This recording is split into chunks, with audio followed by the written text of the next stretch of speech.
In the background of this part of Jesus' last conversation with the disciples is the song of the vineyard in Isaiah 5. And I want to read that for you so that you can hear the connections between this discourse about the vine and the branches and the parable of the unfruitful vineyard in Isaiah. Let me sing for my beloved my love song concerning his vineyard. My beloved had a vineyard on a very fertile hill. He dug it, cleared it of stones, and planted it with choice vines. He built a watchtower in the midst of it, hewed out a wine vat in it. He expected it to yield grapes, but it yielded wild grapes.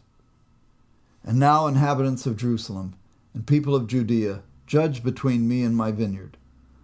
What more was there to do for my vineyard that I have not done in it? When I expected it to yield grapes, why did it yield wild grapes? And now I will tell you what I will do to my vineyard. I will remove its hedge, and it shall be devoured. I will break down its wall, and it shall be trampled down. I will make it a waste. It shall not be pruned or hoed, and it shall be overgrown with briars and thorns. I will also command the clouds that they rain no rain upon it. For the vineyard of the Lord of hosts is the house of Israel, and the people of Judah are his pleasant planting. He expected justice, but saw bloodshed, righteousness, but heard a cry. Now, this is the parable of the vineyard in Isaiah, in which the vineyard is clearly the nation of Israel. It is God's people. And their not bearing fruit is that they bore wild grapes. What they bore was chaos. It was injustice rather than what God had in mind. Now, in this story, in this series of sayings of Jesus, he builds on the memory of that parable, which was widely internalized in the community of Israel in Jesus' day and in the community of the Jews in the time of John. The true vine is a metaphor, then, for that which will bear good fruit. Jesus' parable begins with, I am the true vine, and my Father is the vine dresser, the vine grower. Thus, it is grounded in the relationship between Jesus and the Father. And in this sense, Jesus becomes the vineyard. He is the focus of the vineyard that God has planted. The community, then, the community of those who bear fruit is the community of Jesus. It's the community that is tied to him.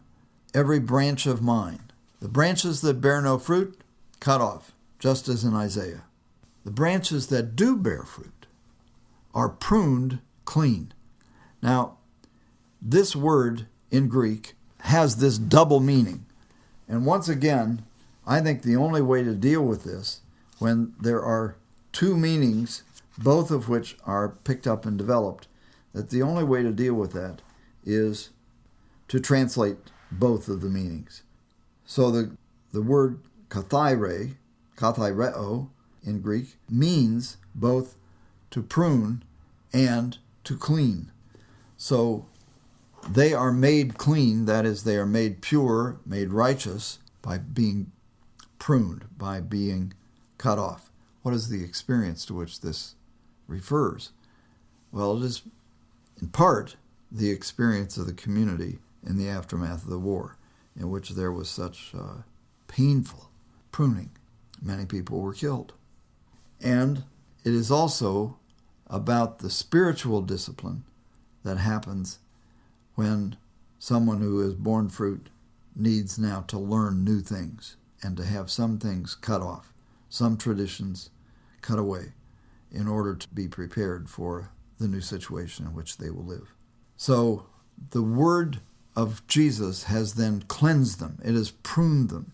It has enabled them to distinguish between that which is essential and that which can be left behind. But the core of this discourse is about abiding in him. Now this word, abide, is a translation of the Greek word meno, which means to remain or stay.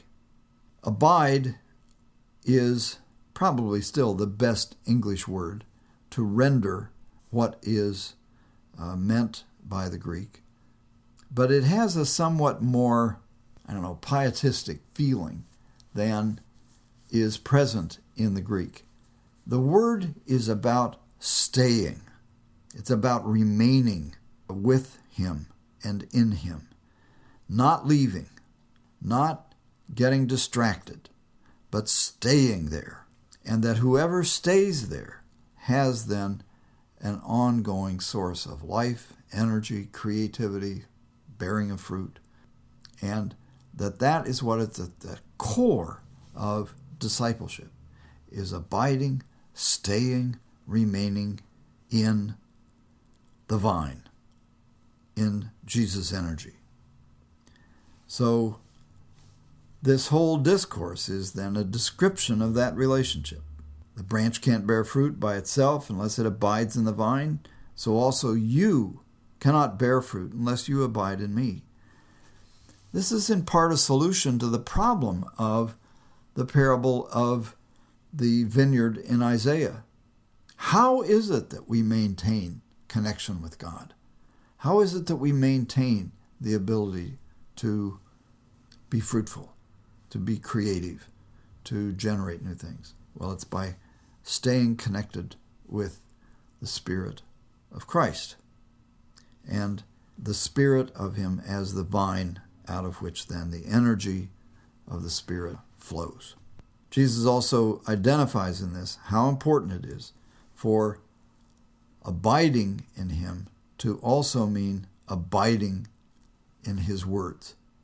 So if you abide in me and my words abide in you. So one of the ways to abide in Jesus is to have his words abide, to stay, remain, to get them inside you. And then you can ask for whatever you want and it will be done. So there is this confidence that prayers, the requests of the people that can be simply asked for, to ask for what you passionately want, will be answered. And that in this, God is glorified in our bearing much fruit. So this series of sayings, this parable, in terms of how you tell this, focus on the listeners as the disciples. Think of this last evening, this last conversation that Jesus had with the disciples on the night before he was killed. Imagine both yourself and your listeners in that context, but also in whatever context it is that they live now. Where are they threatened? Where are they in danger of drying up and of having no energy? So in virtually every local church, this is an issue. And with every person's life, it is an issue. So if you identify with that situation and use that as a metaphor for the current situation, that will be a source of energy for telling this.